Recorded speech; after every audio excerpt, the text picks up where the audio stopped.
आपको दिखाएंगे इस्लामाबाद में फारूक हबीब प्रेस कॉन्फ्रेंस कर रहे हैं।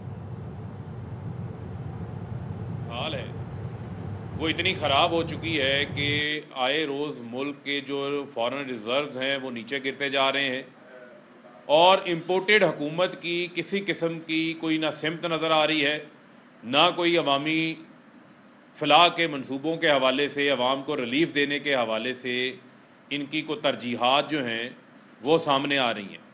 बुनियादी तौर के ऊपर आप देखें कि बजट आने से पहले एक मिनी बजट पेश किया गया जो कि सिर्फ़ और सिर्फ IMF को खुश करने के लिए था और पाकिस्तान का जो आम आदमी है, जो गरीब आदमी है, उसको कुचलने के लिए था, जिससे इस इम्पोर्टेड हुकूमत की जो तरजीहात हैं वो बिल्कुल खुल के वाज़े हो जाती हैं। इस बजट से कबल 60 रुपये जो है वो पेट्रोल के अंदर इजाफ़ा किया गया। इस बजट से कबल जो है वो 8 रुपये बिजली के यूनिट के अंदर इजाफ़ा कर दिया गया। 45% गैस को बढ़ाने का ऐलान जो है वो कर दिया गया और अभी इस बजट में 750 रुपये मज़ीद पेट्रोलियम लेवी का जो टारगेट इन्होंने रखा है, इसका मतलब ये है कि जो ये बता रहे हैं कि अभी भी पेट्रोल और डीज़ल की कीमतों में गैप है और अगर पेट्रोलियम लेवी 750 रुपये के हिसाब से ये पूरी लगा देते हैं तो पेट्रोल की कीमत 250 रुपये से ऊपर चली जाएगी। यानी कि जो अब 210 रुपये लीटर पेट्रोल है वो मज़ीद तकरीबन 70 से 80 रुपये उसके अंदर मज़ीद इजाफ़ा ये इम्पोर्टेड हुकूमत करने जा रही है। और इसी तरह जो डीज़ल है उसके अंदर भी तकरीबन 90 से 100 रुपया ये मज़ीद इजाफ़ा करने जा रहे हैं। अगर इसी पेट्रोलियम लेवी को शामिल कर लिया जाए और सब्सिडी को बिल्कुल ख़त्म कर दिया जाए तो मुझे ये बताएं कि ये हुकूमत चाहती क्या है। ये हुकूमत वो हुकूमत है जो ये कहते थे कि 137 रुपये लीटर में पाकिस्तान की अवाम पेट्रोल नहीं ख़रीद सकती। और भाई आपको रशियन कौंसल जनरल ये बार बार ये बात कह रहा है कि आप हमारे साथ बैठें, निगोशिएट करें, बयान सामने आ गया। आज अगर इमरान खान की हुकूमत होती तो पाकिस्तान के अंदर सस्ता रशियन तेल आ चुका होता। आज ये जो बड़े बड़े इजाफे आपको पेट्रोल और डीज़ल के अंदर नज़र आ रहे हैं, ये इजाफे आपको नज़र ना आते, क्योंकि इमरान खान ने हमेशा आम आदमी के लिए उनके दिल में ख़ास एहसास था। अगर 4 रुपये 5 रुपये भी कीमत बढ़ती थी, उसको बढ़ाने से पहले 100 बार सोचा जाता था, सोल्यूशंस को वर्कआउट किया जाता था। ऐसे अवाम के ऊपर जहाँ पर आपकी 40% आबादी ख़तः गुर्बत की लकीर से नीचे रहती हो, जो रोज़मर्रा दिहाड़ीदार मजदूर हो, उसके ऊपर आप ऐसे बोझ नहीं डाल सकते। पेट्रोल की, बिजली की कीमतों का असर फिर आपके पूरे इकनॉमिक साइकिल के ऊपर पड़ता है। अशिया खुर्दो नोश महंगी हो जाती हैं, आपकी अद्वियात महंगी हो जाती हैं। और जो किसान का भरकस इन्होंने इस बजट के अंदर निकाला है कि फर्टिलाइज़र, खाद जो कि पैदावार के लिए फसलों की बहुत ज़रूरी है, जैसे कि 4.5% पैदावार पाकिस्तान के अंदर, रिकॉर्ड पैदावार एक साल के अंदर एग्रीकल्चर के अंदर हुई है। अब अगर खाद महंगी हो जाएगी, जो 2% से 10% टैक्स उसके अंदर कर दिया है, गैस की कीमतें ये बढ़ाने जा रहे हैं, उससे किसान खाद कम इस्तेमाल करेगा, जिससे पैदावार कम होगी। पैदावार कम होगी तो आपको यही अशिया बाहर से मंगवानी पड़ेंगी, आपका इंपोर्ट बिल भी बढ़ेगा, यहाँ भी चीज़ों के रेट बढ़ेंगे, फिर आम आदमी के ऊपर बोझ पड़ेगा। और इसी तरीके से जो डीज़ल की कीमतें बढ़ रही हैं तो किसान ने अपना ट्रैक्टर भी चलाना है, अपना ट्यूबवेल भी चलाना है, वहाँ भी किसान की जो है वो कॉस्ट ऑफ जो प्रोडक्शन है उसके अंदर इजाफा करने जा रहे हैं। तो पाकिस्तान की आबादी का 60% से एक बड़ा हिस्सा ज़राअत के साथ मुंसलिक है। अभी भी जो नौकरियाँ तहरीक इंसाफ की 3.5 साल हुकूमत में जो 55 लाख नौकरियाँ क्रिएट हुई हैं, उसके अंदर ज़रूरी शोबे के अंदर एक बहुत बड़ी तादाद के अंदर रोज़गार क्रिएट हुआ है। तो किसान को बहुत बड़ी हिट पड़ने जा रही है। और जो सनतों की तरक्की थी, यानी कि एक तरफ जो इक्तिसादी सर्वे आया, एक तरफ ये 30 साल का तजर्बा, 30 साल की हुकूमतें हैं, दूसरी जानिब 3.5 साल की इमरान खान की पहली बार की हुकूमत है। यानी मुसलसल कोरोना जो कि 100 साल में एक ऐसी वबा आती है जिसने दुनिया की मईशतें तबाह कर दी, लॉकडाउन लग गया, दुनिया का जो एवरेज कर्जा है, जो उनका डेट टू जीडीपी है, वो 10% मज़ीद उसमें इजाफा हुआ दुनिया के अंदर। जहाँ दुनिया में बहुत सारी अमवात हुई, वहाँ पाकिस्तान के अंदर पाकिस्तान ने जो है वो इनक्रेडिबल, एक ज़बरदस्त, इंक्लूसिव, सस्टेनेबल शरह तरक्की दिखाई, जीडीपी ग्रोथ दिखाई मुसलसल 2 साल तकरीबन 6% के लिहाज से, जहाँ पर हमारी लार्ज स्केल मैन्युफैक्चरिंग 10.5% जिसमें इजाफा होता है, इंडस्ट्री में 7% इजाफा होता है, एग्रीकल्चर में 4.5% इजाफा होता है, आपकी कपास की फसल में इजाफा, आपकी गन्ने की पैदावार में इजाफा, चावल की पैदावार में इजाफा, मकई की पैदावार में इजाफा, इसके अलावा और बहुत सारी फसलों की पैदावार में इजाफा हुआ। और कपास तो डायरेक्टली हमारी जो टेक्सटाइल की सनत है उससे वाबस्ता है, और उससे हमें ज़्यादा पैदावार होने से हमें कम धागा जो है वो इंपोर्ट करना पड़ा, जिससे हमारे इंपोर्ट बिल के ऊपर कम बोझ आया। और एक तरफ ये 30 साल की कारकर्दगी है, दूसरी जानिब ये 3.5 साल की हमारी इमरान खान की कारकर्दगी है, जिसके अंदर जो एक्सपोर्ट्स हैं, जो ये बात करते हैं, एक्सपोर्ट्स हमें मिली थी 2013 से 2018 में 24 अरब डॉलर के ऊपर, कोई इजाफा नहीं इन्होंने किया। और ये जो एहसन इकबाल बांग्लादेश का कहते हैं, बांग्लादेश 2013 से 2018 में, 2013 में बांग्लादेश की एक्सपोर्ट्स 24 अरब डॉलर थी, 5 साल बाद उसी बांग्लादेश की एक्सपोर्ट्स 40 अरब डॉलर पे थी, और पाकिस्तान 5 साल बाद वहीं के वहीं खड़ा था, कोई इजाफा नहीं हुआ।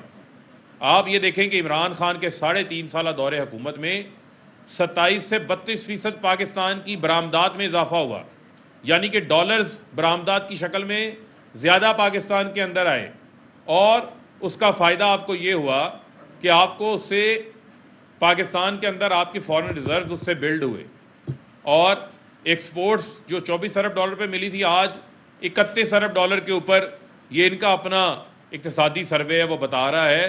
तो हमने उसके अंदर भी 6% इजाफा किया। जो गुड्स की एक्सपोर्ट्स हैं, सर्विसेज की एक्सपोर्ट्स डाल लें तो उससे भी ज़्यादा हो जाता है। फिर जो तरसीलात ज़र, जो बैरून मुल्क 90 लाख पाकिस्तानी हैं जिनसे इन्होंने वोटिंग राइट उनका छीन लिया है, जो बैरून मुल्क पाकिस्तानियों को ये इम्पोर्टेड हुकूमत तंग करने में कोई कसर नहीं छोड़ रही। जब नून लीग की हुकूमत 2018 में आई थी तो तरसीलात ज़र था पाकिस्तान के अंदर 18 अरब डॉलर सालाना। आज आपका तरसीलात ज़र जो बैरून मुल्क पाकिस्तानी भेजते हैं वो 32 अरब डॉलर है। 3.5 साल में 14 अरब डॉलर बढ़ गया है, सालाना 14 अरब डॉलर बढ़ गया, जो इस साल का नंबर है। अगर कंपैरिजन करूं मैं 2018 का और साल 2022 का, उस वक्त 18 अरब डॉलर थी, 2022 में आज वो 32 अरब डॉलर हो गई है, यानी कि उसके अंदर भी 68%, यानी कि 68% इजाफा उसके अंदर नज़र आ रहा है। और नून लीग के दौरे हुकूमत में एक्सपोर्ट्स और तरसीलात ज़र को मिला के नेट पाकिस्तान के अंदर जो नेट डॉलर फ्लो था वो तकरीबन 42 अरब डॉलर था। और अगर इस साल की आप एक्सपोर्ट्स को और आप तरसीलात ज़र को साथ शामिल कर लें तो ये 63 से 64 अरब डॉलर्स का इनफ्लो पाकिस्तान के अंदर बन जाता है। तो मैं समझता हूँ कि इमरान खान ने इन 3.5 साल के अंदर ना सिर्फ पाकिस्तान की मैशियत को मजबूत किया, जो ये कहते थे कि नाहल हैं, इनकी टीम नाहल है, ये डिलीवर नहीं कर सकते, आज हमारे जो नंबर्स हैं वो बता रहे हैं कि इमरान खान ने तमाम तर चैलेंजेस के, कोरोना के, टड्डी दिल के, भारत के बॉर्डर्स के ऊपर टेंशन्स के अलावा जो दुनिया के अंदर आलमी सुपर साइकिल प्राइसिस का आया था, उसके अलावा बेहतरीन जो है वो परफॉर्म किया है। तो मुझे आप ये बताएं, अच्छी खासी चलती हुकूमत को हटाने की क्या ज़रूरत थी? आज पाकिस्तान के ऊपर जो बैंक डिफ़ॉल्ट की तलवार लटक रही है वो ना लटक रही होती। आज हमारा सरमायादार का कॉन्फिडेंस बहाल हो चुका था, कंस्ट्रक्शन सेक्टर चल रहा था, सनतें चल रही थी।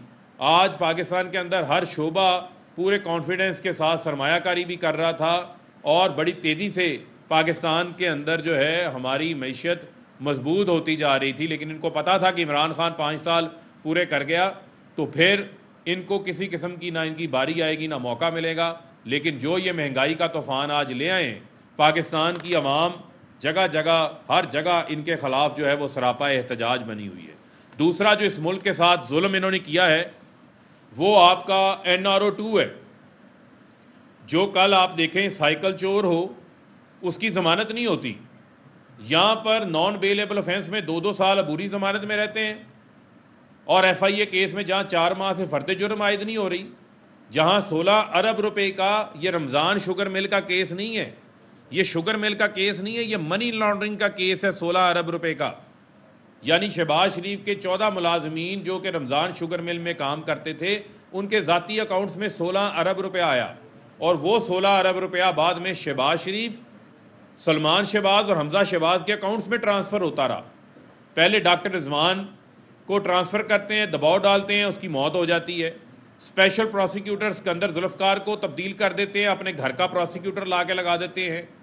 उसके बाद मकसूद चपड़ासी, अब ये ऐसा नहीं होगा जैसे कहते थे ना जिंदा है भुट्टो, अब जिंदा है मकसूद चपड़ासी भी होगा, क्योंकि 4 अरब रुपया मकसूद चपड़ासी के अकाउंट के अंदर आया। और इससे पहले भी एक मौत हो चुकी है, गुलजार नामी इनका मुलाजिम था, उसके अकाउंट में पैसे आए, उसकी भी मौत हो चुकी हुई है। तो ये एक पैटर्न है, आप भूल नहीं सकते। यान अली केस के अंदर एक इंस्पेक्टर थे कस्टम इजाज, उनका कत्ल हो जाता है। रेंटल पावर केस की तहकीकात के अंदर कामरान फैसल की लाश पंखे के साथ लटकी हुई मिलती है, कहते खुदकुशी कर ली है। और आप मकसूद चपड़ासी, डॉक्टर रिजवान की अमवात, किसको फ़ायदा हो रहा है? इन लोगों को फ़ायदा हो रहा है। ये सिसिलियन माफिया हैं, ये गॉड फादर्स हैं, जिनको जमानतें भी मिल जाती हैं। नॉन बेलेबल ऑफेंसेस के अंदर 4-4 माह इनकी फर्द जुर्म आयद नहीं होती।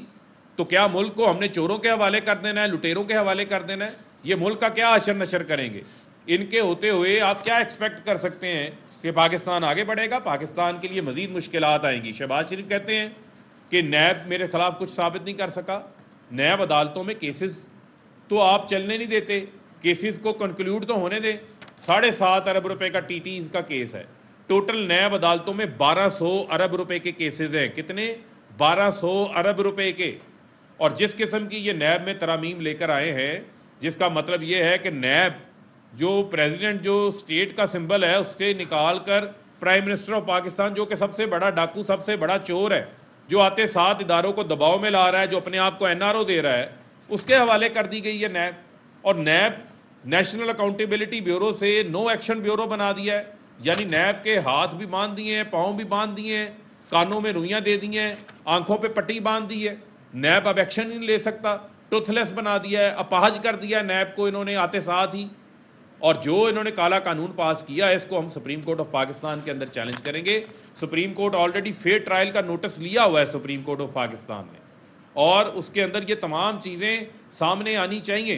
पाकिस्तान के अंदर पाकिस्तान के जो हुक्मरान हैं, जो घुसपैठिए हैं, जो बैरूनी साजिश के तहत आए हैं, वो पाकिस्तान के कानून का मजाक उड़ा रहे हैं। पाकिस्तान के अंदर अकाउंटेबिलिटी के अमल के आगे सबसे बड़ी रुकावट बने हुए हैं। तो मैं समझता हूँ कि यहाँ पर पाकिस्तान की जो आला अदलिया है, उसका एक बहुत बड़ा किरदार है। आप कोई कानून ऐसा पास नहीं कर सकते जिस कानून को पास करने से उस इदारे का और उस निज़ाम का, अकाउंटेबिलिटी का कोई फ़ायदा नहीं हो रहा, बल्कि नुकसान हो रहा है।